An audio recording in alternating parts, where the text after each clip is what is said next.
তিস্তা তোরসা এক্সপ্রেসের পর এবার পাহাড়িয়া এক্সপ্রেস। দিন দশকের ব্যবধানে ফের চলন্ত ট্রেনে শ্লীলতাহানির অভিযোগ। এবার নাবালিকার সঙ্গে অশ্লীল আচরণের অভিযুক্ত খোদ রেল কর্মী। ঘটনার সূত্রপাত শনিবার রাতে দাদু দিদার সঙ্গে নিউ জলপাইগুড়ির বাড়িতে ফেরার জন্য হাওড়া থেকে আপ পাহাড়িয়া এক্সপ্রেসে ওঠে চতুর্থ শ্রেণীর এক ছাত্রী।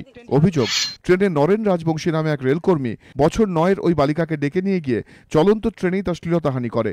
চিৎকার শুনে যাত্রীরা ছুটে যেতেই সেখান থেকে পালায় অভিযুক্ত রেলকর্মী। খাওয়ায় মুখ হাত পা ধোয়ায় মুছাচ্ছে এখানে। ইতিমধ্যে ভদ্রলোক আসলো ওদিক দিয়ে, আসো মা লক্ষ্মী আসো, সোনামা আসো, শুনো শুনো। আমার মেয়ে দাঁড়াচ্ছিল, যাও কেন ডাকছে শুনো একটু। বললাম জাপটায় ধরে এরকম ধরছে, সেই সময় আমার মেয়ে চলে গেছে, পর্দা টেনে দিয়ে ওকে বসায়। কে রেলেরই লোক? হ্যাঁ, রেলেরই লোক। যাত্রীদের আরও দাবি, অভিযুক্ত রেলকর্মীকে পালাতে সাহায্য করেন খোদ টিকিট পরীক্ষকই। সহযোগিতা তো দূরের কথা, উল্টে বিষয়টি ধামাচাপা দেওয়ার চেষ্টা করেন বলেও অভিযোগ। রাত 10:30 নাগাদ আপ পাহাড়িয়া এক্সপ্রেস ব্যান্ডেলে পৌঁছতেই জিআরপিতে অভিযোগ দায়ের করে পরিবার।